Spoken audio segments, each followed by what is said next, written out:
एक बहुत छोटा गांव था जिसमें दो चार चौधरी और एक खाती के घर के सिवाय कुछ नहीं था। संयोगवश एक बार उस मुखिया चौधरी और खाती के परस्पर नोक-झोंक हो गई। बात इतनी बड़ी कि आना जाना भी बंद हो गया। खाती के हाथ से इतना बड़ा घर निकल गया और चौधरी के हाथ से यह कारीगर। उसका पछतावा दोनों ओर था, पर आवेश में जो कुछ हो गया सो हो ही गया। पर एक दूसरे के कमी अवश्य रही थी। एक दिन चौधरी तो खेत पर चला गया। पीछे से चौधरन जब भाता नाश्ता ले जाने के लिए रोटी बनाने लगी तो देखा पीपी में आटा नहीं है।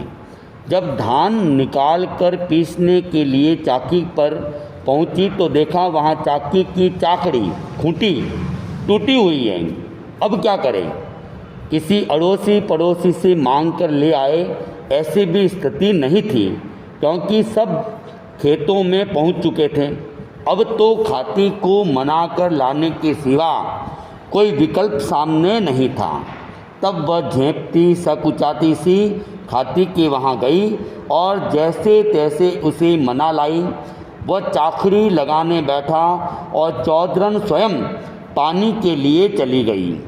वह पीछे से जब चाकी के पाट में चाकरी बैठाने लगा तब अकस्मात चाकी का पाट टूट गया। पाट टूटते ही बहुत घबराया।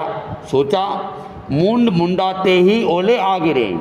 अब करूँ भी क्या? वह आकर उलाहना भी देगी। इससे अच्छा तो यह है कि उसके आने से पहले यहाँ से भाग जाऊँ। यह सोचकर जल्दी जल्दी में उठा।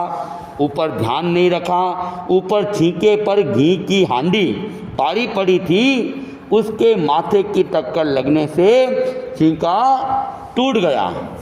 वह हांडी आकर गिरी नीचे चूल्हे पर रखी हुई दूध की हांडी पर।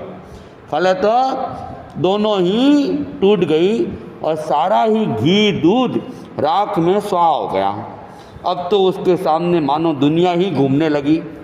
जल्दबाजी में फिर भी वह बाहर निकला तो धोती का छोर चौखट में अड़ गया। उसने उसे जोर से खींचना चाहा तो चौखट समुची पास पड़े पानी के घड़ों पर आकर गिरी और 4-5 पानी के घड़े फूट गए। अब तो वो बहुत ही बुरी तरह से सकपकाया। जैसे ही घर से बाहर आया तो सामने चौधरन 2 घड़े सिर पर लिए निकट ही आ गई थी।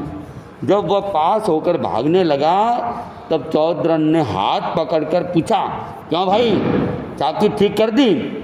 वो बोले तो किस मुंह से? अपना हाथ छुड़ाने जब जोर से झटका दिया तो उसके सिर के ऊपर रखे हुए दोनों घड़े धड़ाम से आ गिरे। उसका सारा ही बदन भीग गया था, कपड़े भी खराब हो गए। तब वह रोने लगी।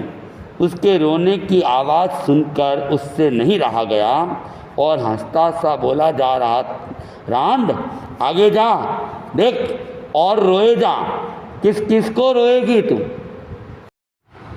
वीडियो पसंद आए तो लाइक करें, शेयर करें और चैनल को सब्सक्राइब अवश्य करें।